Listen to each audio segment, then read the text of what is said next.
on passe tous par le bas astral. On a tous vécu, on a tous été bien particuliers dans nos vies antérieures. On a tous été méchants, on a tous été très particuliers. Donc, c'est au fur et à mesure de notre évolution qu'on passe à autre chose. En fait, ce sont des paliers, tout simplement. Et on passe des paliers, et on passe des paliers, et au fur et à mesure de notre vie, on évolue.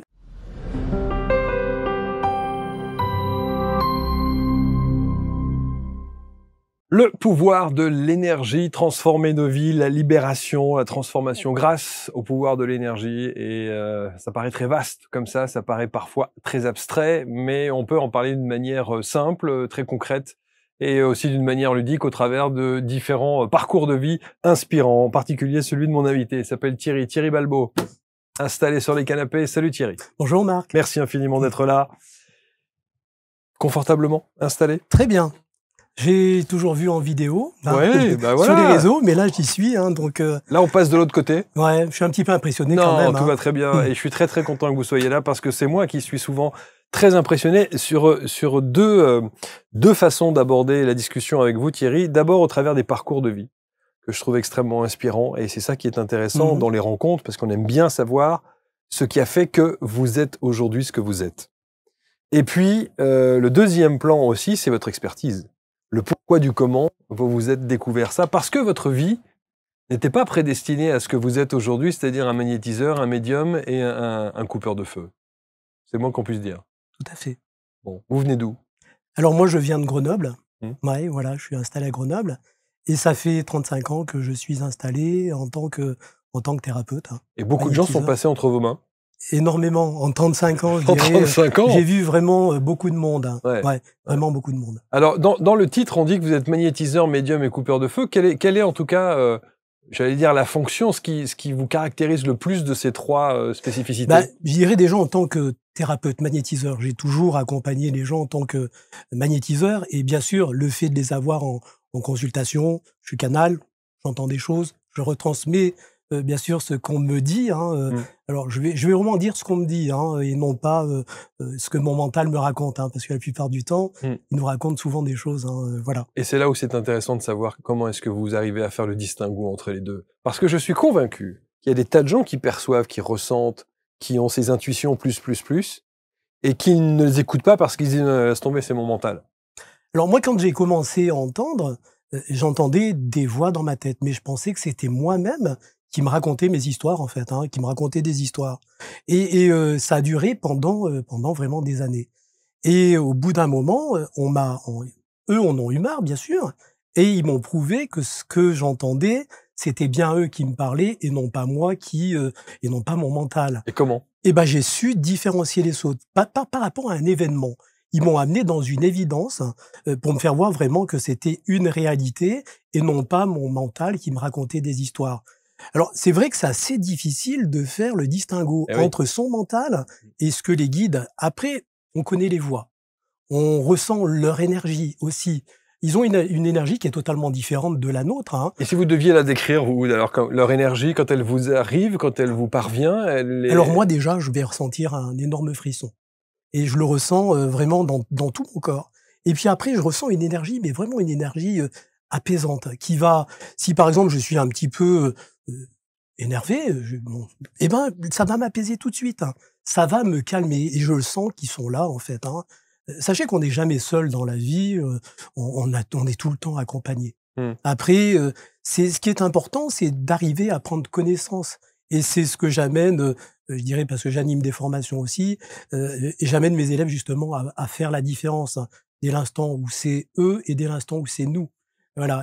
Alors que vous ressentiez, c'est une chose, que vos guides soient là, c'est une chose, sauf que quand il faut prendre une décision pour aller d'un chemin ou vers un autre chemin, prendre cette voie ou en prendre une autre, la sensation que vous ressentez physiquement, elle est là, mais elle ne vous dit pas c'est là où il faut aller ou c'est là où il faut aller. J'ai mon libre arbitre. Oui, bien. mais après, ce que je veux dire, c'est que si eux me disent quelque chose et que moi je n'écoute pas, je reviendrai forcément au point de départ. Ok.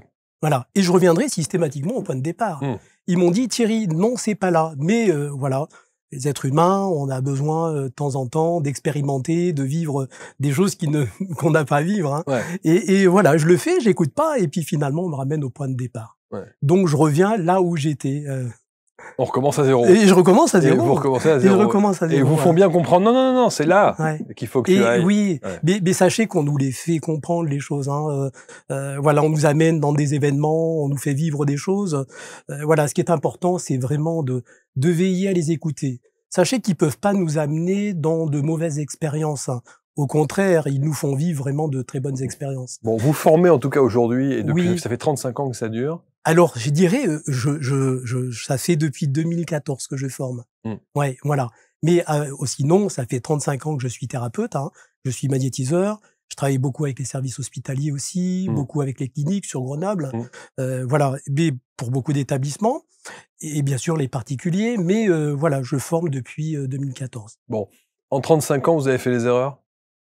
Alors des erreurs, on peut pas mal faire. Dès l'instant où on est dans cet amour, dans ce partage, j'aime ce que je fais. Je vous assure que moi, on peut pas me l'enlever parce que si vous me l'enlevez, je vis plus.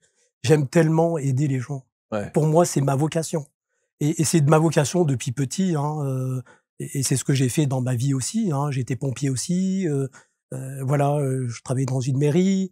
Je travaillais dans l'insertion aussi. En dehors, j'ai accompagné des personnes repris de justice. Voilà, j'aime ça. Alors, est-ce que vous avez cherché à savoir d'où ça venait? Bah écoutez, moi, dans ma vie, je dirais, j'ai eu une enfance assez très particulière. Ouais. Donc, mon papa déjà était italien. Il est venu en France. Il s'est fait attraper à la douane. Et puis on l'a dit, ben écoutez, il faut retourner chez vous. Mais mon père fuyait l'Italie.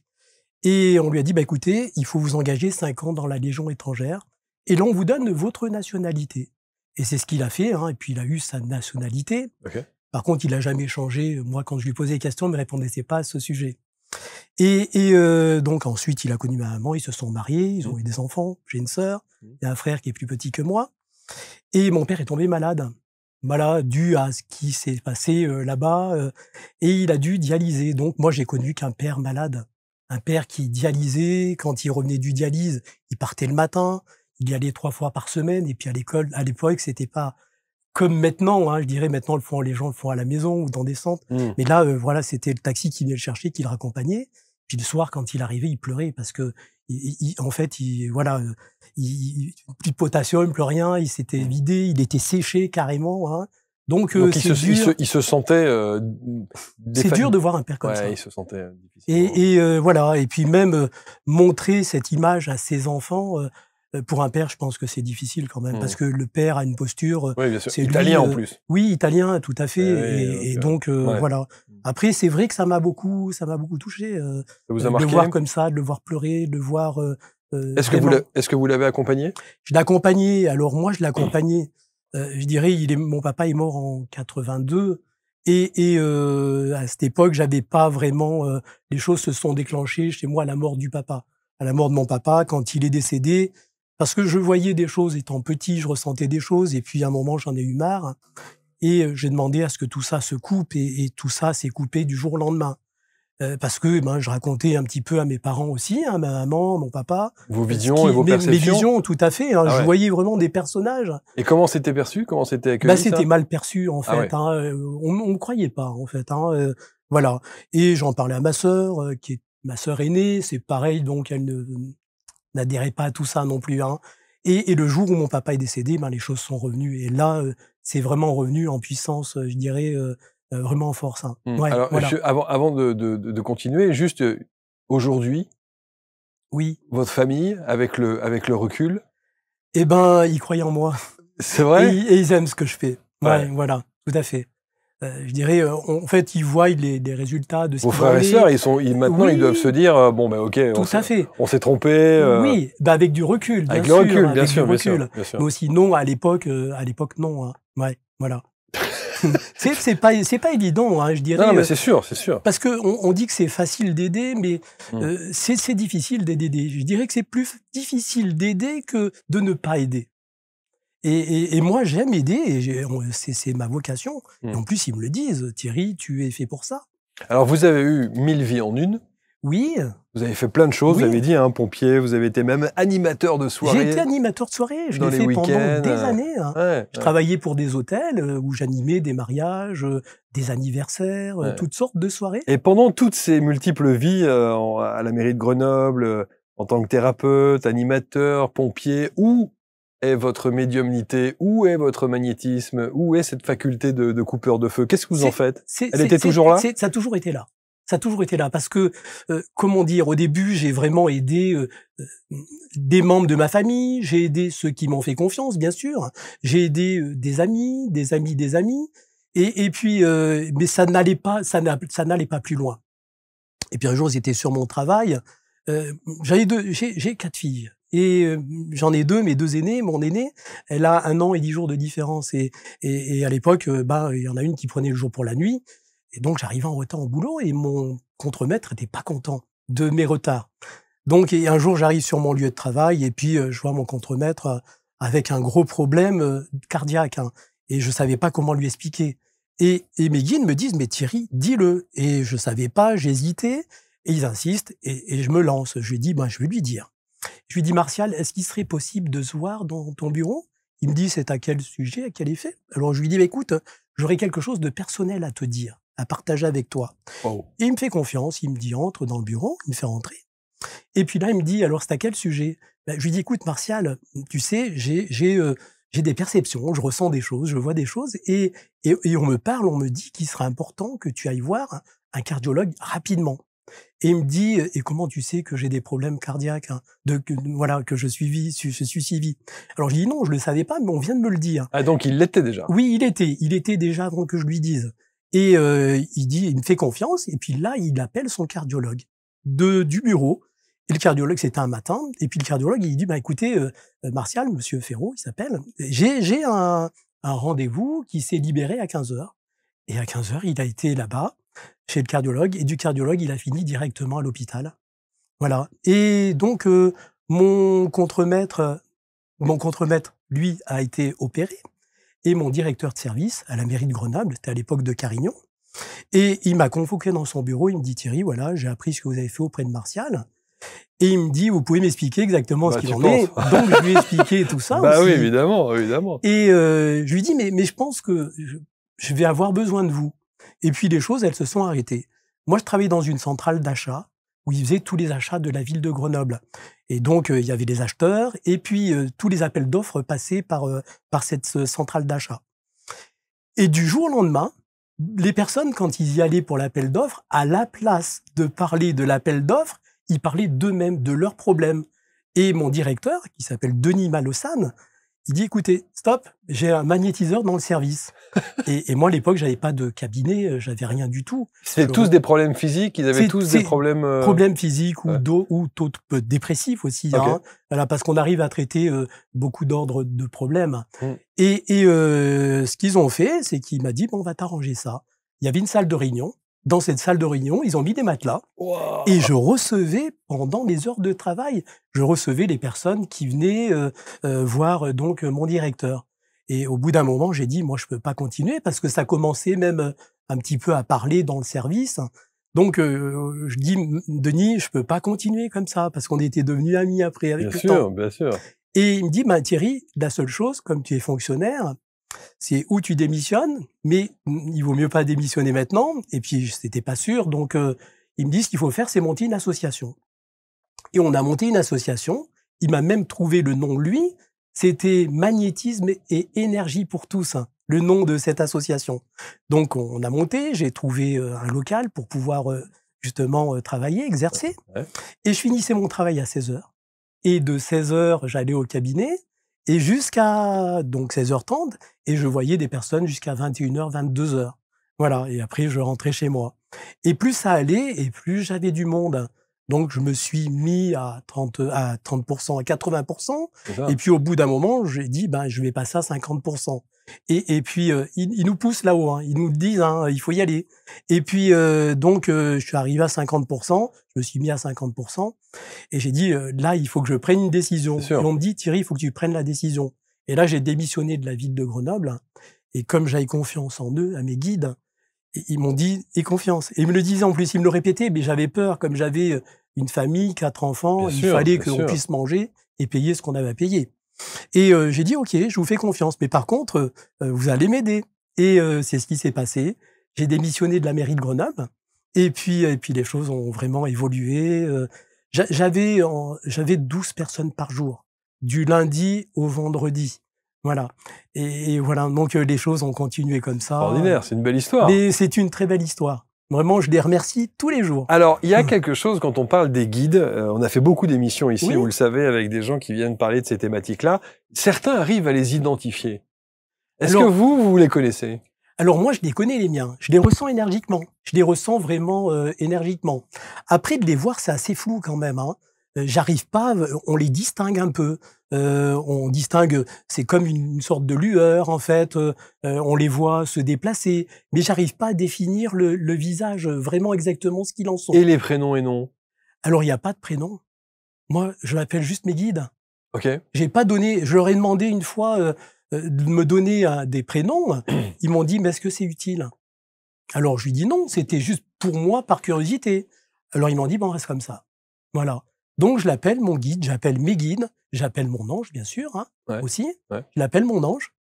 Tout simplement. Tout simplement. Alors, ça, c'est les certaines idées reçues aussi qu'on a. Il y a des affirmations quand on parle du magnétisme ou des choses comme ça. On dit souvent que ne peut être magnétiseur que celui qui a été, comment dirais-je, soutenu, aidé par, vous savez, une sorte de passation par un parent, un grand-parent ou quelque chose, voilà, qui vous donne l'autorisation d'être ce que vous êtes aujourd'hui. Est-ce que c'est vrai, ça, ou pas? Alors, pour moi, non.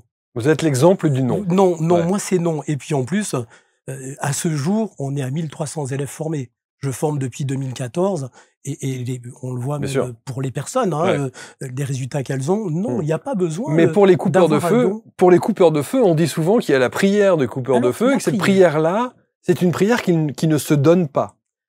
Écoutez, moi, tous mes élèves, déjà, ils coupent tous le feu.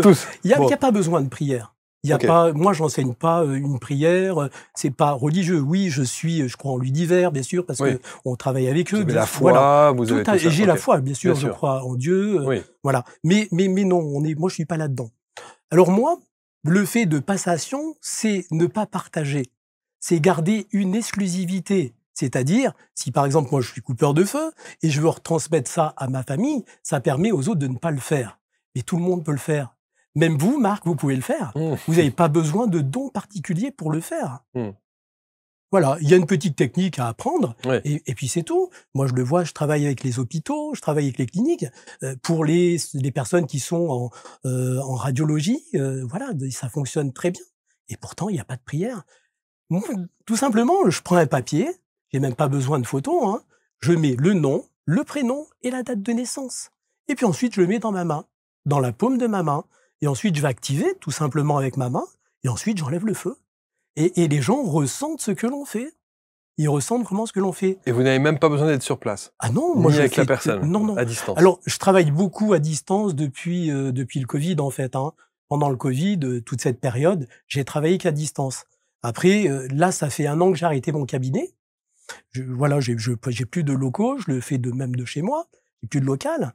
Mais je travaille toujours à distance, en visio en fait. Hein. Les gens prennent rendez-vous et puis on se voit et je les travaille. Ouais, parce que ça, j'ai vraiment entendu ça très souvent. Il y a des confrères à vous qui arrivent ici en disant, vous savez, c'est une prière d'amour. Et donc cette prière d'amour, elle m'est donnée, elle m'a été transmise par un tel ou un tel. Tout ça, c'est du folklore. Il y a Nelly qui travaille pour vous. Nelly Portal, bien sûr. Je l'invite à venir suivre la formation gracieusement. Je lui ai dit, Nelly, viens. Je t'offre cette formation et tu verras exactement ce que c'est. Voilà. Alors justement, comment se présente cette formation? Qui peut venir? Comment ça se passe? Comment ça se déroule? On y vient dès l'instant où on est prêt. Moi, je ne vais chercher personne. Sachez que c'est l'univers qui m'envoie les personnes qui viennent à cette formation. Et dès l'instant où on vient, alors il n'y a pas de, comment dire, les gens, c'est avec leur denier personnel qui se payent leur formation. Donc déjà, ça va limiter certaines personnes et vu qu'on paye, elles sont obligées de travailler. Après, cette formation, au cours de cette formation, ils vont apprendre la radiesthésie, ils vont apprendre un protocole. Je les emmène, en fait, je vais les connecter. Hein. Je les emmène, ils vont se connecter à cet univers et ils le ressentent. Hein. Mais avant tout ça, ce que je fais, c'est que je les fais descendre dans le bas astral. Il y a une raison. Alors, bien sûr, ils sont protégés. Hein. Je les mets vraiment dans une coque et ils descendent tous ensemble et ils vivent cette chose-là. Et le fait qu'ils descendent, ça va les amener dans une émotion. la plupart des personnes vont se mettre à pleurer parce qu'on ressent ce qu'on a vécu auparavant. Je viens travailler aussi sur les vies antérieures, sans les amener dans une régression. Il n'y a pas besoin de les amener dans une régression pour pouvoir leur faire vivre ce qu'elles ont vécu et ce qui les a dérangées. Donc, moi, le but, c'est pas ça. C'est je les fais descendre et je vais aller réveiller toutes les mémoires, en fait, hein, les mémoires du passé. Tout ce qui était vraiment enfoui, je dirais. Hein, voilà. Et je viens réveiller tout ça. Le fait d'activer tout ça, donc je les fais remonter, et puis ensuite je vais remonter le taux vibratoire du lieu pour que, je dirais, les gens peuvent travailler correctement et que les guides aussi peuvent descendre parce qu'ils ont besoin de ressentir une énergie bien particulière et non pas cette énergie terrestre. Donc je vais monter le taux vibratoire du lieu et là justement on travaille avec eux. Tout le long de la formation, je travaille avec eux. Donc, ils apprennent un protocole pour pouvoir travailler justement sur les personnes, hein, sur les mots. Et voilà, je dirais, il n'y a rien de compliqué. C'est un protocole, je dirais, avec l'imposition des mains. Après, ils apprennent aussi à travailler à distance aussi, hein, sans l'imposition des mains, parce qu'on peut le faire. Je dirais, c'est pas moi physiquement qui vais travailler sur eux. Quand, je dirais, on va travailler à distance, c'est mon corps astral qui s'en va et qui va travailler, qui se dirige justement sur la personne sur laquelle on doit travailler. Et là, en formation, donc, ils suivent une thérapie qui est importante. Hein. Et ce qui est important, c'est qu'on va travailler sur le transgénérationnel et sur le karmique. Parce qu'on ne peut pas, je dirais, travailler, aider l'autre, accompagner l'autre, si on ne s'est pas aider soi-même. Donc, au cours de cette formation, ils suivent vraiment une grosse thérapie. Je dirais, c'est vraiment les grosses pleurs. Et je vais aller chercher ce que eux ne veulent pas partager. Et c'est comme si je disais, chaque groupe de formation, c'est comme s'il y avait un thème bien particulier. C'est-à-dire, il y a une problématique bien particulière qui est commune à l'ensemble des personnes qui viennent à cette formation. Ça va être peut-être la maladie importante, ça peut être la dépression, ça peut être des personnes qui ont été avec des pervers aussi, qui ont vécu des choses qui étaient pas terrible. Voilà, donc des viols aussi. En fait, à chaque fois, on nous emmène des personnes qui ont pratiquement la même problématique. Après, bien sûr, il y a toutes les autres problématiques. Et problématiques que vous découvrez le jour où vous commencez les formations, pour le coup, parce que vous n'êtes pas au courant de ces problématiques-là à la base. En fait, je ne sais rien. Je ne sais rien des personnes. Par contre, je vais les travailler sans les connaître. Sans les connaître, hein. Parce que c'est mon ami qui prend toutes les réservations, voilà, les inscriptions. Moi, je ne les connais même pas, mais par contre, je les connais avant. Et toutes les personnes qui viennent à cette formation, c'est qu'elles ont à travailler ensemble. Parce que dans des vies antérieures, elles n'ont pas fini certaines choses, certains travaux qu'elles devaient faire et finir ensemble. Donc, toutes ces personnes-là se connaissent. Sans le savoir. Sans le savoir. Et ça n'est pas le fait du hasard pour le coup. Le hasard n'existe pas. L'homme a mis ce mot-là. Bien sûr. Et dites-vous que, par exemple, on a des personnes, on a 18 personnes, ils sont assis à côté. Il y a des personnes qui sont assises à côté. Et toutes les personnes qui sont assises à côté de leur partenaire, elles ont des similitudes. Par exemple, on avait une dame et elles se ressemblent toutes, en fait. Hein. C'est ça qui est drôle, hein, mais bon, c'est normal. Une personne qui est installée à côté d'une autre personne, elles se connaissaient pas, et pourtant elles habitaient dans la même allée, dans le même bâtiment. Il y a plein de choses comme ça, où elles ont vécu les mêmes choses aussi dans leur vie, avec leurs compagnons, ou avec les enfants, ou avec, je dirais, les membres de leur famille aussi. Il y a pas de hasard, le hasard n'existe pas. La vie est bien faite. Bien sûr, elle nous amène à des épreuves, mais ces épreuves, elles sont là pourquoi? Elles sont réellement là pour nous faire évoluer, pour nous faire grandir. Et les épreuves étaient bien dans votre vie aussi. Hein. Et moi, j'en ai vécu des sacrées. J'en ai vécu quelques-unes. Mais voilà, même si ça a été difficile, j'aime quand même la vie. Et puis, voilà, j'ai été marié pendant 34 ans. Et puis, j'étais tout seul dans ma vie et je commençais à déprimer. Et puis, j'ai eu des épreuves aussi, des problèmes de santé. Là, j'ai un acouphène que j'ai depuis 10 ans. Et que j'arrive pas à m'en libérer. Mais bon, j'ai forcément quelque chose à comprendre aussi. Et donc, j'ai été tout seul dans la vie. Et pour moi, être seul, pour moi, c'était pas possible. Puis un jour, j'ai rencontré, au cours d'une de mes formations, donc j'ai rencontré une personne. Donc, elle arrive et je dis, mais c'est elle. Mais je savais pas pourquoi. Et on me dit, c'est elle. Et c'est ce qu'on me dit. Donc, à chaque fois que je devais, parce que bon, les gens travaillent entre eux, bien sûr, mais avec Maria, on passe aussi sur eux, je passe sur eux, vraiment pour aller travailler ce qu'il y a à travailler, chercher les mots, hein, et enlever ce qu'il y a à enlever aussi, voilà. Et à chaque fois que je devais passer sur elle, je me mettais à transpirer, je me mettais à vibrer, je savais plus exactement. Et je me dis, mais Thierry, mais qu'est-ce qui t'arrive? Donc, il y avait les papillons dans le ventre, puis je savais même pas ce que c'était. J'avais jamais vécu ça. Et voilà. Et donc, j'avais même peur après d'aller travailler sur Maria parce que je me suis dit, c'est pas normal ce que je vis. Voilà. Et puis, j'ai eu cette chance, je dirais, voilà. Après, on est resté en contact et puis on a pu échanger, on a pu se voir. Ouais. Et ce qui est bien tombé, c'est que j'avais ma fille qui travaillait avec moi. Elle a dû quitter la formation parce qu'elle fait des tatouages, donc elle s'est installée.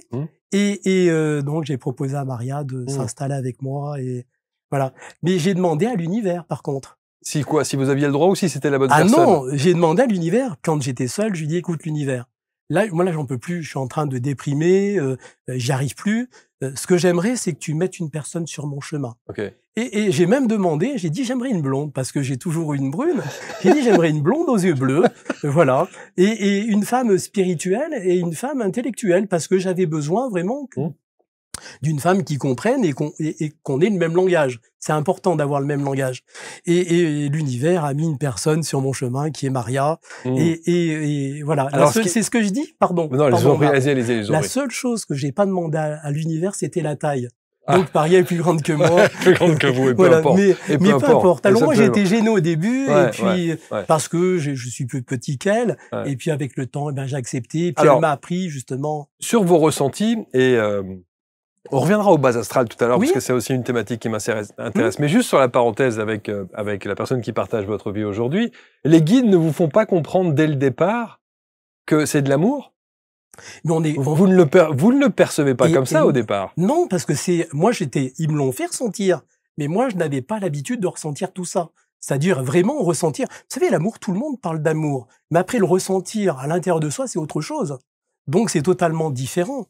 Et comme je ne connaissais pas cette sensation, moi j'étais perdu. Je ne savais pas, je savais pas ce qui se passait. J'étais vraiment perdu. Et après, avec le temps, oui, on nous met en évidence, on nous rapproche, on nous fait vivre des choses ensemble aussi. Et puis, grâce à Maria, on a changé beaucoup de choses aussi. Voilà, parce que moi, j'avais l'habitude de beaucoup partager, c'est-à-dire les gens, quand j'avais fini des formations, ils pouvaient m'appeler jusqu'à minuit, ils pouvaient m'appeler. Et Maria me dit, mais Thierry... il faut structurer. Il faut structurer. Et elle m'a amené, elle a structuré la chose, en fait. Hein, et elle m'a beaucoup aidé. Elle a changé ma vie complètement. Depuis que je suis avec elle, je suis heureux. Je suis un homme heureux. Vraiment. Elle a changé ma vie. Derrière chaque grand homme, il y a une femme. Ah ouais, mais... Et la femme est l'avenir de l'homme. Et je peux plus m'en passer. C'est sûr, incontestablement. Alors Thierry, je voudrais qu'on parle justement, vous avez évoqué le bas astral tout à l'heure. Là aussi, il y a beaucoup de gens qui sont venus nous parler en disant « ça n'existe pas, ces histoires de bas astral, c'est de la bullshit, qu'est-ce que c'est que ces histoires, etc. » Qu'est-ce qu'on peut dire sur ce thème-là? Est-ce que le bas astral, c'est ce que certains s'imaginent, c'est-à-dire des gens qui sont dans la douleur, des gens qui sont tristes, les gens qui sont perdus, des âmes errantes? Comment est-ce qu'on peut décrire ça? Alors, c'est même pas forcément des âmes errantes. C'est comme si vous prenez un bâtiment, une tour de 12 étages. Je dirais, voilà, c'est au fil des incarnations. On passe tous par le bas astral. On a tous vécu, on a tous été bien particuliers dans nos vies antérieures. On a tous été méchants, on a tous été très particuliers. Donc, c'est au fur et à mesure de notre évolution qu'on passe à autre chose. En fait, ce sont des paliers, tout simplement. Et on passe des paliers, et on passe des paliers, et au fur et à mesure de notre vie, on évolue. Parce que dans la médiumnité, vous avez des gens qui disent, des médiums qui disent, attention, si vous contactez, vous pouvez être en contact avec le bas astral. Alors, il y a des possibilités d'être en... Il y a des gens qui sont et à la fois ici, et à la fois dans le bas astral. Des personnes qui viennent à nos formations, il y a des moments, je vais les retirer du bas astral aussi. Et je vais vraiment les retirer du bas astral. Donc, ils ont une partie dans le bas, une partie terrestre sur cette terre. Voilà. Mais voilà, on arrive à les délivrer quand même de... S'ils sont là, c'est bien pour une raison bien particulière. C'est qu'ils sont prêts à évoluer. Et moi, je peux vous dire que les personnes qui viennent à nos formations, ça leur change carrément la vie. On le voit après. Avant, j'avais l'habitude de prendre une photo. Je le faisais au tout début, hein, vraiment. Et je prenais une photo avant et une photo après. Et on voit le changement. Sur les le visage, même des rides arrivent à partir en fin de formation, Ouais. où des personnes étaient ridées, ou avec un visage vraiment fermé, on sentait cette dureté, où les gens arrivent à se libérer complètement. Et Combien de temps dure la Elle formation? dure 6 jours. 6 jours. Elle dure 6 jours. Et en 6 jours, eh ben, ils suivent cette thérapie qui est importante. Ils apprennent ce protocole pour travailler en toute sécurité. Parce que sachez que on récupère. L'être humain, il est très réceptif à tout ce qui se passe. Hein. C'est comme je dis, quand on est, par exemple, vous êtes en pleine forme et vous allez bien, on chante, tout va bien, et puis vous allez rentrer dans un lieu où il y a du monde. Et puis finalement, vous sortez de ce magasin et vous êtes vidé énergiquement. Et on est vraiment vidé énergiquement. Alors qu'auparavant, avant d'y rentrer, on était en pleine forme. Les gens viennent vous vampiriser. Mmh. Énergiquement, si on pouvait voir tous les filaments qu'il y a, je dirais, on verrait bien plein de connexions de partout. Dès l'instant où les gens sentent que vous dégagez une belle énergie, bah, ils viennent vous vampiriser. Alors, ils le font pas consciemment, les choses sont faites inconsciemment. Mmh. Mais le corps demande cette énergie, ils ont besoin de se recharger énergiquement. Et ben, on apprend aussi à se protéger de tout ça. On apprend aussi à se protéger aussi des entités qui viennent s'accrocher. Le fait que moi, je suis toujours bien sûr thérapeute, hein, et à l'époque, quand je recevais beaucoup, ben, vu que je travaille sur les personnes, je devrais être fatigué, épuisé. Mais voilà, j'ai ma coque, j'ai ma bulle de protection, ils peuvent pas s'accrocher à moi, la personne ne peut pas me vampiriser. Quand j'avais mes 12 personnes par jour, j'étais pas fatigué par le nombre de personnes que j'avais vues.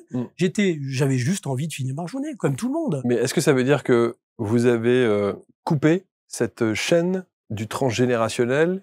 Ah, complètement. Ah oui, c'est ça. Ah oui, complètement. Ouais. Ah oui, mais même je dirais mes élèves, on leur coupe. Par contre, ça veut pas dire parce qu'ils ont fini la formation qu'ils n'ont plus à bosser. Regardez, moi, ça fait 35 ans que je travaille et je continue toujours à travailler sur moi. Les choses ne sont jamais finies. Par contre, plus ça va, plus ça s'allège. Dès l'instant où on a un accord avec soi-même et qu'on est dans cette acceptation de cette évolution. Mais Et quand vous dites que je continue, ça veut dire quoi? Travailler sur soi, ça veut dire quoi? L'univers me met des épreuves.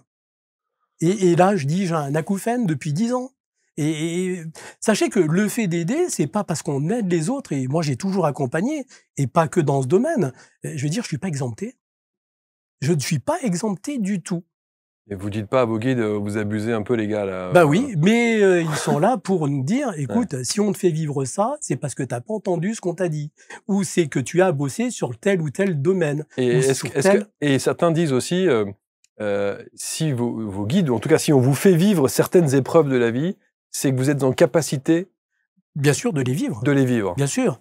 Mais je leur dis, il y a des moments, je leur dis, écoutez, moi j'ai un acouphène, comme je dis, ça fait 10 ans, je me répète peut-être, mais après on apprend à vivre avec. Hein. Sachez que l'être humain s'adapte à toutes les situations. Mais voilà, tant que j'ai pas compris cette problématique, et je la connais maintenant avec le temps, Maria m'a beaucoup aidé aussi à comprendre la chose. Alors c'est quoi? Je suis sous pression.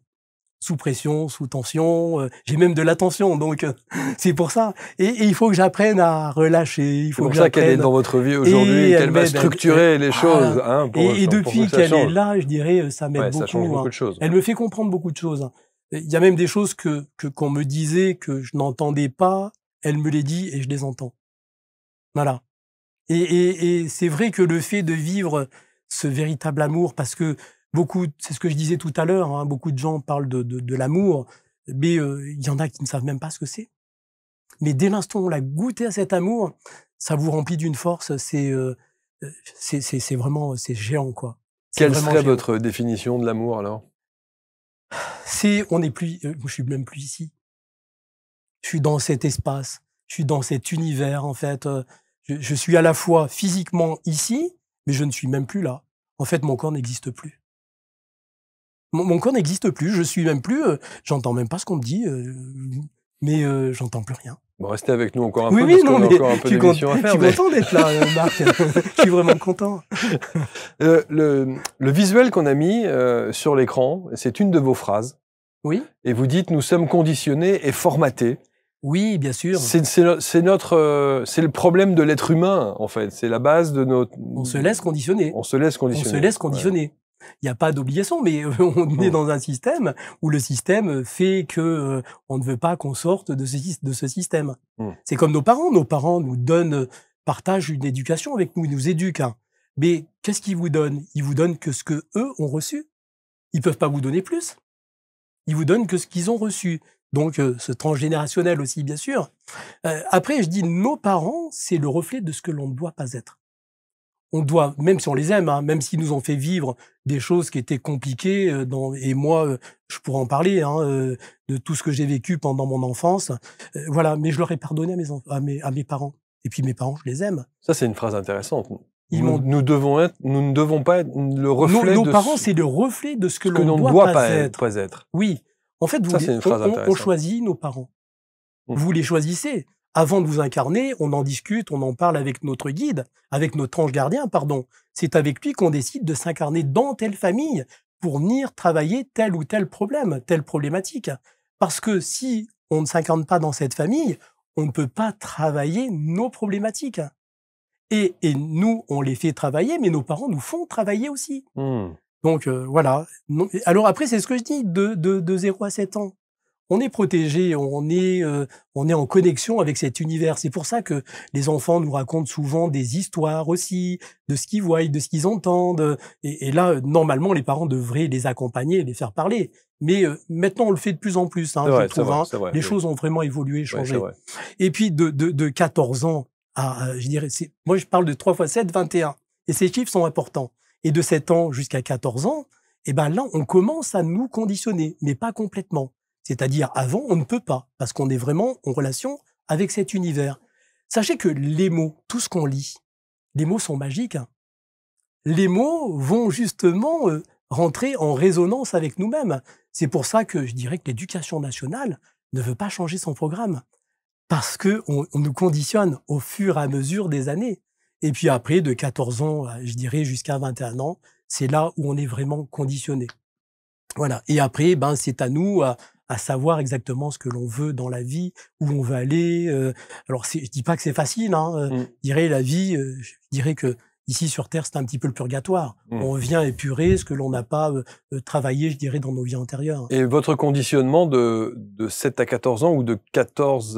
non, attendez voir. Non, vous avez dit de 0 à 7 ans. De 0 à 7 ans. À 7 ans. De 7 ans à... De 7 ans à 14 ans. À 14 ans et de 14 ans à 21 ans. 21 ans. Et alors, vous, des 14-21 ans, vous avez vécu ça comment? Alors moi, si je vous parle de mon enfance, j'étais donc d'origine italienne. Et puis, je suis rentré à l'école primaire et puis je suis tombé sur un maître qui me coinçait ma tête entre ses jambes et qui me tapait sur les fesses avec une règle en fer, les doigts aussi. Pendant la récréation, il m'enfermait dans son vestiaire. Il y avait un placard dans les salles et il m'enfermait. J'ai jamais pratiquement passé je suis jamais descendu avec mes copains en récréation. Ce qui paraît fou parce que ça s'appellerait de la maltraitance aujourd'hui. Aujourd'hui, il serait viré. Mais moi, j'en parlais à mon père et mon père me disait, il pouvait rien faire. Et à l'époque, le maître était important. C'était quelqu'un qu'on respectait. En plus, l'année d'après, je passe dans la classe supérieure et puis je retombe sur lui. Donc j'ai dit mais c'est pas possible. Alors après avec le temps je me dis j'avais ça à vivre malgré tout. Mais voilà, et quand on est enfant on comprend pas ces choses-là. Et je tombe l'année d'après avec lui et c'était pareil. Et j'en ai bavé. Je peux vous dire que je rentre à la maison, je pleurais parce que j'en avais marre. Je me sauvais de l'école. Et puis l'année d'après je retombe sur un autre maître et lui il m'appelait Italo Balbo. Il me mettait au fond de la classe. Il me faisait des croix sur la tête avec la craie. Et j'ai refusé tout ce qui était après école. J'ai même été en transition en fait dans l'école des cancres parce que je savais pas lire et je savais pas lire. Mais parce je savais même pas écrire. Ça a conditionné des traumas pour le coup. Mais j'étais traumatisé à fond. Vous savez que même quand je devais écrire, je faisais des traits comme les docteurs pour pas faire comprendre ce que j'écrivais parce que je savais pas écrire. Et puis après, j'ai eu la chance de rentrer à la mairie de Grenoble. Et puis là, j'avais la possibilité de suivre une formation maths français. Et j'ai fait pendant 1 an, j'ai suivi, j'étais en école en fait, et j'ai appris à lire, j'ai appris à écrire, voilà. Donc pour vous dire que ça m'a tellement traumatisé cette école que voilà. Aujourd'hui, je vais avoir 64 ans au mois de septembre. J'ai jamais lu. Alors c'est pas que maintenant je ne sais pas lire, j'ai jamais lu aucun livre. Parce que c'est pas mon truc, mais j'ai tellement été conditionné. En tout cas, on pourra pas vous dire son expertise, il l'a apprise dans les livres. Non, non, ça, non, pour le coup, c'est vrai que je ne lis pas. Après, tout ce que je reçois par les guides en guidance. Hein. Toute cette formation, toute la formation que j'anime, c'est pareil, je l'ai reçu en guidance. Ce protocole, tout ce que je partage auprès des personnes, je dirais des élèves, c'est tout en guidance. En fait, comment les deviner que telle personne a vécu ça et qu'elle a ça? Moi, je suis incapable. S'ils ne m'aident pas, je suis incapable de dire ce qu'il en est. C'est eux qui me le disent. En fait, ils me parlent telle et telle problématique. Et je vais travailler sur telle et telle problématique. Et aujourd'hui, les cliniques, les hôpitaux de Grenoble faisaient appel à vous régulièrement? Tout à fait, bien sûr. Ben, pour couper le feu, déjà, aussi, pour la radiothérapie, la chimiothérapie, aussi. Ben, comment j'ai commencé à rentrer? Parce que on rentre pas chez eux comme ça, en fait. Hein. Un jour, j'étais au cabinet, et moi, je décroche pas mon téléphone. Je le décroche que j'appelle les personnes quand j'ai fini mes consultations. Donc, j'appelle une personne, elle m'appelle, elle avait un zona. Donc, je la rappelle. Elle me dit, écoutez, monsieur Balbo, j'ai un zona et il me fait horriblement souffrir. Donc, je lui dis, bah, écoutez, j'ai un agenda en ligne, allez, et puis vous pouvez prendre rendez-vous. Elle me dit, mais j'y suis allé et il y a un mois d'attente. Je lui dis, bah, écoutez, laissez-moi votre numéro de téléphone et s'il y a un désistement, je vous rappelle.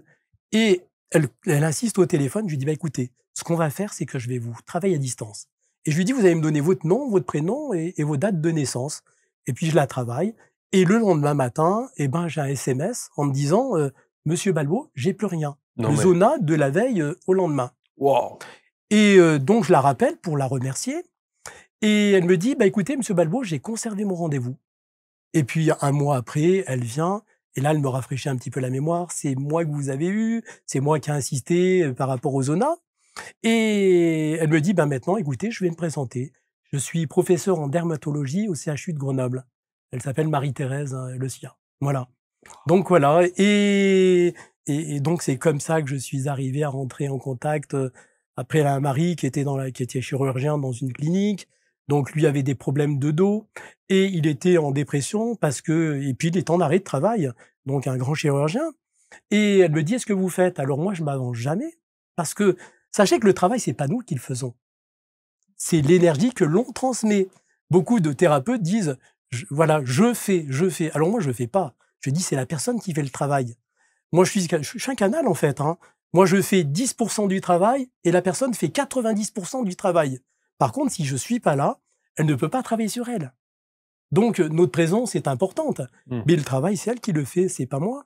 Et c'est pareil avec mes élèves. Hein, je dirais, c'est eux qui font le travail. Et donc, pour revenir au chirurgien, je l'ai vu et c'est pareil. Donc, ces problèmes de dos, il avait de double hernie discale. Donc, les hernies discales, elles se sont résorbées et ainsi de suite. Et eux m'ont envoyé après du monde. Et c'est comme ça que je suis arrivé à rentrer dans les hôpitaux, à travailler avec eux. Cette histoire de zona qui plus est avec cette personne-là, c'est quand même incroyable. Et en plus, je vous donne le nom, donc je pourrais pas raconter de bêtises. Bien sûr, bien sûr. Je serais mal placé. Combien de temps vous avez œuvré dans les hôpitaux à Grenoble? Alors, moi, j'ai arrêté maintenant, ça fait à peu près 8 ans. Parce qu'après, maintenant, je consacre vraiment mon temps, la plupart du temps, aux formations. Voilà. Quand je vois ce qu'on fait aux formations et les résultats qu'on en a, je peux pas arrêter. Donc, ce que je demande à l'univers, c'est vraiment de me consacrer qu'à ça. Et on arrive à pratiquement en faire une tous les 2 mois. Ouais. Et on a 18 personnes à chaque formation. Mais c'est pour ça, quand je vois le résultat de ce qu'on en est, même certaines personnes, hein, les élèves, des avis qu'ils nous mettent, et puis quand on voit cette délivrance auprès des personnes, on se dit non, il faut continuer, on peut pas arrêter. Moi, je suis vraiment quelqu'un de sincère et dans l'amour. J'aime les gens, j'aime tout le monde. Je ne fais pas de différence. Je ne fais pas de discrimination. Pour moi, nous sommes tous des êtres humains. Voilà. Donc, moi, j'aime les êtres humains. Qu'ils soient gentils ou pas gentils. Par contre, ceux qui ne sont pas gentils, je dirais, ils sont forcément gentils. C'est qu'ils ont tous une problématique à régler. Et quand on arrive à voir exactement ce qu'il en est, on arrive aussi à transformer ces personnes-là. Donc, vous ne voyez que le bon chez l'être humain. Ah, mais moi, je vois que ça. Je vois pas ce qui est mauvais. Parce que ça m'intéresse pas. C'est pareil. Mais même chez les salopards? Mais même chez les salopards. Ils ont tous un bon fond. Ils ont tous un bon fond. Et puis si on me les envoie, c'est pas moi qui vais les chercher. C'est que l'univers me les a envoyés. Ça, c'est parce que vous avez travaillé avec des gens en insertion. C'est ce que vous expliquiez. Oui, bien sûr. Donc, tout vous à avez fait. peut-être vu l'autre versant. C'est difficile à entendre ça, hein, qu'il y a toujours du bon chez même chez la pire des personnes. Mais même chez la pire des personnes. Même chez la pire des personnes, il y a du bon. On a tous du bon en nous. Il suffit d'aller toucher ce bouton-là qui les met dans cet état, qui leur permet de... Ils ont vécu des choses qui étaient aussi dramatiques, ces gens-là. Mais je suis obligé de vous repousser un peu dans vos retranchements, parce que je sais très bien, et je lis déjà les commentaires sous la vidéo de gens qui vont dire « Ouais, est-ce qu'il dira ça le jour où il arrivera quelque chose à l'une de ses filles ?» Et vraiment, je touche du bois pour que ça, évidemment, ne se passe jamais. Mais est-ce que vous auriez le même regard si quelque chose comme ça se passait? J'ai 4 filles. Ma première de mes filles est tombée avec un pervers narcissique. Et ça a duré 10 ans. Et j'en ai, malgré tout, souffert. Mais avant tout ça, quand mes filles avaient des aventures, je leur disais, attention, ma chérie, méfie-toi parce qu'il va se passer ça et ça. Et elle me dit, mais au bout d'un moment, elles m'ont dit, papa, écoute, arrête. Tu nous empêches de vivre les choses. Et c'est vrai que je les empêchais de vivre les choses. Parce que je voulais pas qu'elles vivent certaines expériences. Mais pour ce fameux pervers narcissique qu'a subi votre fille, alors, vous avez vu le bon côté quand même du type. Il avait des bons côtés, bien sûr. Mais c'est un malade. Il a besoin de se faire aider. Tout le monde a besoin de se faire aider. Après, j'étais en colère. Je dis pas que j'étais pas en colère auprès de lui. Et c'est même moi, au bout de 10 ans, qui suis allé chercher ma fille chez elle. Et je lui ai dit, allez, là, tu viens à la maison. Tu pars de là. C'est fini. Voilà. Et c'est comme ça que ça a réussi à la libérer justement de ce pervers. Et j'ai une autre de mes filles qui a été aussi pareil pendant 10 ans avec un alcoolique. Alors que, je dirais, voilà, ça fait mal auprès d'un papa quand on voit ses enfants la souffrance de ses enfants. Bien sûr, tout à fait. On est heureux quand elles sont heureuses, quand nos enfants sont heureux. Est-ce que ça veut dire que vous êtes dans le pardon? Je pardonne beaucoup. Je pardonne beaucoup parce que je me dis forcément, déjà mes filles avaient ces choses-là à vivre et il était important qu'elles les vivent aussi. Alors je leur ai empêché, je dirais, déjà à l'aîné d'aller jusqu'au bout parce que c'est important que, voilà, parce qu'on peut aller jusqu'au péril de sa vie. Bien sûr. Moi, je vois, j'ai une maman qui pleurait parce que sa fille, mais avait mis fin à ses jours et parce qu'elle était donc elle suivait ses études dans une autre ville et elle était seule, elle est tombée sur une personne qui l'a manipulée et voilà, elle n'arrivait pas à s'en délivrer. La seule délivrance, c'était de mettre fin à ses jours. Voilà. Tout est. Alors je dis pas que tout est écrit, mais on a des choses à vivre. On le décide avec notre ange gardien, ce que l'on vient y faire sur Terre. Voilà, c'est pas évident. C'est comme si je dis, ben oui, une personne perd un enfant. On va dire que c'est très difficile. C'est sûr que c'est une plaie qui se referme jamais. Mais ça a été choisi par l'un et par l'autre. Malheureusement. Alors dans cette vie, on comprend pas. On comprend pas les choses qui sont difficiles. Mais ce sont des choses que l'on a choisi de vivre. C'est pour ça que je dis, la vie est bien faite malgré tout. Tout est juste dans la vie. Tout est bien fait. Même ces épreuves très difficiles, elles sont là pour nous faire bosser. Elles sont là pour nous libérer aussi. Donc c'est pour ça... c'est un discours qui est parfois... Ça peut choquer, difficilement audible, on est d'accord. J'ai un frère à moi qui a perdu sa fille, une fille de 7 ans. Donc ce sont des épreuves qui sont très difficiles. Et vous lui avez tenu ce discours-là? Oui, je lui ai tenu et puis je l'ai beaucoup aidé, mon frère aussi, voilà, pendant toute cette période, funéraire aussi. Ma belle-sœur aussi, c'est pareil. Mais dire à votre frère, il y a des choses ta fille, elle a choisi cette incarnation, elle a choisi ça. J'ai pas pu lui dire tout de suite. Bien sûr. Je lui ai dit après, plus tard, mais vous en avez quand même parlé. Des années après, bien sûr, tout à fait. Une fois que les choses sont tombées, mais je lui aurais dit ça le jour même ou quelque temps après. Quelle indécence. Non, tout à fait. Je peux pas me le permettre. Bien entendu. Là, c'est parce qu'on en parle comme ça. Bien sûr. Mais voilà, non, les choses sont faites vraiment correctement quand je dis les choses. Et sachez que quand je dis les choses, c'est qu'on me demande de les dire. Je vais pas inventer les choses. J'invente jamais. Je vais pas raconter des choses pour nourrir mon ego ou pour être intéressant auprès des autres. Une petite anecdote, je dirais, j'étais en consultation, je reçois une dame, et puis cette dame, je vois un accident de moto, je vois une personne décédée, une autre vivante, et puis je voulais pas lui dire parce que je parle très peu en fait quand je suis en consultation. Je vais pas raconter n'importe quoi. Oui, parce que là, vous parlez facilement. Hein. Oui, parce qu'on est ensemble. Mais c'est vrai que je parle très bien. Là, ça va. Hein, je suis à l'aise. Il est très à l'aise. Alors, Thierry, vous ouvrez les vannes. Je me sens tellement bien mais ici. c'est parfait, c'est partagé. C'est partagé. Voilà, je me sens tellement bien. Et donc, mes guides me disent, mais Thierry, dis-le. Et donc, j'hésite, j'attends un petit moment et on me le répète. Donc, je lui dis. J'étais en train de la travailler, je lui dis, bah, écoutez, voilà, je vois un accident de moto et je vois une personne décédée, une personne vivante. Et la personne, elle se met à pleurer, la dame se met à pleurer.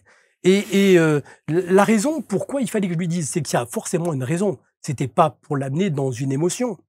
Et elle m'explique, elle me dit, voilà, donc c'est mon fils qui est décédé parce que son copain l'a appelé, il est allé le chercher en moto et sur le retour, ils ont eu un accident et mon fils est décédé. Le copain de son fils était en dépression, dans une grosse dépression. Oui. Voilà. Et ce que j'ai demandé à la dame, bien sûr, ce qu'ils m'ont dit, il faut que tu dises à la dame qu'elle aille voir le copain de son fils. Voilà. Lui pardonner. Oh. Et ça va lui permettre de le sortir de cette dépression. Et elle, ça lui a permis justement d'aller mieux. Elle m'a appelé 6 mois après, la dame, elle me dit « Merci, Monsieur Balbo. Vous savez, le fait que vous m'ayez parlé, je me sens allégé de cette situation, de ce que je vivais. » Elle y est allée ? Comment ? Et elle l'a fait ? Oui, elle a fait. Elle a été le voir. Hein. Elle a été le voir tout de suite derrière. Et ça l'a libéré aux jeunes justement de cette dépression. Donc c'est pour ça. Je vais pas m'amuser à dire n'importe quoi. Vous savez, moi, j'ai pas besoin d'être glorifié. J'ai pas besoin qu'on me dise t'es le meilleur ou quoi que ce soit. Je m'en fous complètement. On peut penser ce qu'on veut de moi. Ça ne m'intéresse pas. Et en plus, je m'intéresse pas aux autres hein, parce que je fais ce que j'ai à faire et je le fais le plus consciencieusement possible. Voilà. Vous n'avez pas d'ego? Du tout, parce que ça m'intéresse pas. J'aime pas être flatté non plus. Hein. J'aime pas qu'on me dise « Ah, Monsieur Balbo, c'est bien ce que vous avez fait. » Je dis « Non, c'est pas moi, c'est vous qui l'avez fait. Moi, j'ai rien fait. Je vous ai juste accompagné. Et j'ai juste accompagné la personne. Je vous ai permis de vous aider, de vous permettre de vous sortir de là. Mais c'est pas moi qui vous ai sorti de là. » C'est important, ce que j'apprends au cours de mes formations, je leur apprends la simplicité. Parce que plus c'est simple, et plus ça fonctionne. Plus c'est compliqué, et moins ça fonctionne. En fait, on se dit que beaucoup de personnes vont vous compliquer la vie. Par exemple, certains formateurs, alors sans y mettre aucune critique, hein, plus je complique la chose, et plus on va croire que c'est vrai. Mais plus je complique la chose, et plus je vais en garder l'exclusivité. Ce qui est normal. On me dit, lui, il a du savoir, il a vraiment de la connaissance, moi, je l'ai pas. Donc, lui, il est meilleur. Voilà, moi, je fonctionne différemment. Hein. Plus c'est simple, et plus c'est facile, moins les gens y comprennent. Parce qu'on leur a tellement compliqué la vie, on les a tellement conditionnés et formatés, que tout ce qui est simple ne peut pas être vrai. Alors que la vie, c'est pour ça que je vous dis, Marc, la vie, elle est simple, elle n'est pas compliquée. Et notre enseignement, je dirais qu'il est simple. Il est vraiment d'une grande simplicité. On voit beaucoup de thérapeutes, bien sûr, qui viennent chercher des outils supplémentaires. On voit des personnes lambda qui sont en reconversion. On voit des personnes qui arrivent à la retraite, qui ont envie justement de continuer après la retraite. Mais tout le monde peut venir faire cette formation. Il n'y a pas besoin de connaissances particulières. Quelles que soient ses capacités. Hein. Mais bien sûr.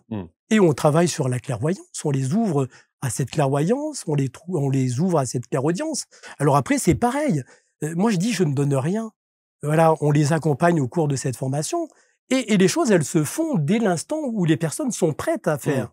Par exemple, que ce soit la clairvoyance ou la clairaudience, je dirais l'univers, dès l'instant où lui a estimé que nous avons fait nos preuves, que l'on est capable de travailler, que l'on est capable d'accompagner, là, il vous donne les éléments. Est-ce que ça peut ne pas marcher? Alors, je dirais c'est assez rare quand même. Hein. Toutes les personnes qui nous sont envoyées en formation, ça fonctionne. Je dirais, j'ai pas de personnes qui ont été déçues de notre formation. Et pourtant, on a 1300 élèves. Et l'univers continue à nous envoyer des personnes. Je leur apprends à devenir indépendants et non pas dépendants. Moi, je suis pas un gourou. Je vais pas obliger, je ne vais pas fidéliser. En fait, j'en veux pas de tout ça. Et ça ne m'intéresse pas du tout. Ça ne m'intéresse pas du tout. S'ils viennent, c'est qu'ils ont besoin, c'est qu'on a décidé que les choses se feraient comme ça. Et là, je les reçois. Mais sinon, je ne vais pas faire des appels. Je vais pas. Moi, je propose pas mes services non plus. C'est eux qui viennent et dès l'instant où ils viennent, je me dis ok, voilà, l'univers nous les a envoyés, donc on peut travailler sur eux. Ils sont prêts à travailler. Vous accueillez les choses. Hein. C'est ce qui est important. Ouais. C'est ce qui est important. Ouais. Et les choses, elles nous sont données. Mais Marc, nous avons tous tout ça. Vous pouvez tous regarder les mamans quand leur bébé avait mal au ventre, qu'est-ce qu'elles faisaient? Elles allaient leur masser le ventre. Mais qu'est-ce qu'elles faisaient? Elles travaillaient avec cette énergie, sans le savoir, mais elles le faisaient quand même. Nous avons tous du magnétisme, c'est ce qui ce qui nous tient en vie, en fait, hein. Donc, on a tous cette clairvoyance, cette clairaudience. Après, oui, ben, on va nous donner des produits qui vont nous fermer le troisième œil. Voilà, dentifrice. Bon, je vais pas m'épiloguer là-dessus. L'eau qu'on boit aussi, c'est exactement pareil. On nous ferme à tout ça. Ce qu'on veut, c'est vraiment nous conditionner, nous empêcher. On pourrait se guérir tout seul. On a cette possibilité. On peut. Vous avez déjà été malade? Oui, j'ai été malade. Ouais. Bah, j'ai eu des opérations. En fait, un jour, j'ai fêté mes 40 ans. J'étais dans un secteur et j'habite dans un lotissement. Et ma fille, ma dernière, s'est fait renverser par une voiture. Et elle a été en plus, mes collègues pompiers sont venus et on l'a amenée au CHU. Ils l'ont amenée au CHU. Et puis, elle avait une double fracture, je dirais, à la mâchoire, plein d'ecchymoses. Et j'ai tellement travaillé sur elle qu'il y avait eu des radios qui avaient été faites et des preuves. Hein. Et puis le lendemain, il y avait des radios de contrôle. Moi, j'avais tellement travaillé sur elle toute la nuit. Il n'y avait plus rien. Il n'y avait plus rien. Et ils nous ont dit, eh ben, écoutez, on s'est trompé de radio. On a dû confondre dans des clichés. Voilà. Donc après, tant pis, c'est pas grave. Mais au moins, voilà. Et c'est pour vous dire que par rapport à ça, je me suis, moi, après, tout bloqué, en fait. Hein, j'arrivais plus à bouger au niveau des épaules de la peur. Ce choc que j'ai eu. Émotionnel. Et voilà, émotionnel. Et puis, donc, on me passe une radio et puis on voit que finalement, mon thymus était en mauvais état. Donc, le médecin, il me dit, écoutez, on va opérer, on va faire un prélèvement et si c'est cancéreux, eh ben, ils vont le faire analyser. Si c'est cancéreux, on va l'enlever complètement et bien sûr le traitement. Et puis, je sors de l'anesthésie. Et puis il me dit, écoutez, monsieur Balbo, il était pas joli. On l'a envoyé en analyse sur Lyon. Et donc j'ai eu le retour 15 jours après. Et finalement, il y avait rien du tout. Voilà. Après, oui, j'ai eu des hernies, j'ai eu des problèmes, des maladies, un petit peu comme tout le monde. Vous savez, plus on est dans cette résistance, la maladie, elle n'est pas là pour nous faire mal. La maladie est là pour nous faire comprendre, pour nous faire apprendre. Par exemple, une personne qui a eu un cancer, après le cancer et non pas son cancer. Parce que moi, j'ai vu des personnes, elles disaient mon cancer. Je lui dis non, c'est pas un cancer. Et moi, j'appelle ça une cellule. J'appelle pas ça une tumeur. Parce que les mots, je dirais, sont très particuliers. Ils sont durs. C'est comme si je disais à la personne, tu vas mourir. Tu vas vraiment mourir. Donc, moi, je dis une cellule. Voilà. Et j'appelle ça comme ça. Et voilà. Ce que je veux dire, c'est que une personne qui a un cancer, après sa phase de cancer, elle voit la vie différemment. Et elle voit vraiment la vie différemment. Parce qu'elle est passée peut-être près de la mort et le fait d'être passée par cette épreuve, elle voit plus les choses comme elle les voyait auparavant. Pourquoi? Parce que ça l'a fait bosser. Mais si la personne ne bosse pas pendant cette épreuve et qu'elle arrive bien sûr à se sortir de ce moment-là, qu'est-ce qu'elle va faire? Quelques années plus tard, elle va redéclencher un cancer. Parce qu'elle n'a pas travaillé pendant cette phase-là. Mais toutes ces épreuves de vie, elles sont justes, elles sont vraiment là pour nous faire bosser. Elles sont pas là pour nous embêter. Je viens de prendre conscience du mot, notamment le mot tumeur. Oui, et oui. Je viens de prendre conscience à l'instant du mot, là. Mais c'est la société, Marc, qui nous conditionne. Il y a plein de choses, plein de mots qui sont magiques. Tout a une résonance bien particulière. Ce que disait mon ami Gilles Riganides sur le langage des oiseaux, etc., et toute cette signification. Mais sur le mot de la tumeur, comme on dit, effectivement, je viens de prendre conscience de la puissance du mot et de l'impact du mot. Mais il n'y a pas que ça. Je dirais, il y a plein de bien mots sûr, qui sont là pour nous détruire, Ouais. pour nous déstabiliser complètement. Vous vous rendez compte, si demain, plus personne tombe malade? Ah, c'est sûr que, oui. Qu'est-ce qui va se passer? Non, c'est sûr. Vous vous rendez compte? Donc, je dirais, la société se nourrit de tout ça. Pour terminer, Thierry, est-ce que vous avez déjà fait de l'auto-guérison? Est-ce que vous vous êtes déjà auto-programmé pour guérir de quelque chose? Oui, alors on peut tout faire. Mais il y a des moments, je dirais, on doit aussi travailler pour pouvoir se libérer sur certaines problématiques. Il y a des problématiques où on nous demande de plus travailler. Par exemple, mon acouphène. Je dirais, ça fait 10 ans que je l'ai. Et là, il commence à se calmer. parce que Maria me calme, me fait retomber cette pression. C'est pour ça que je vous dis, on n'est pas exempté. Hein. C'est pas parce qu'on travaille et qu'on accompagne les autres qu'on est exempté. On est au même titre que les autres. Voilà. Mais voilà, j'ai compris. J'ai compris pourquoi. Okay. Et plus je me calme, et plus les choses disparaissent. Donc ça veut dire que votre acouphène peut disparaître. Complètement. Et je sais qu'il n'est pas là pour rien, et je sais qu'il va partir. Et en plus, ils me le disent. Hein. Et ils me le disent. Mais voilà. Mais après, c'est vrai que ça a été une épreuve difficile dans ma vie quand vous entendez un sifflement permanent. Non, je connais des gens qui ont ça. C'est 24. Au début, j'annulais même mes rendez-vous parce que j'y arrivais plus. Et j'ai dit, à un moment, j'ai même pensé à me suicider parce que j'y arrivais plus, quoi. Je supportais plus ce son. Ouais. Thierry Balbot. D'abord, je trouve que votre prénom et votre nom, il y a un côté cinématographique. Alors, je sais pas si c'est le Balboa ou Balboa. Je sais pas. On me l'a souvent dit. Bah ouais, j'imagine qu'on a dû vous faire le Thierry Balbot. Mais non, je suis très très content de vous avoir rencontré et vous êtes une vraie belle personne.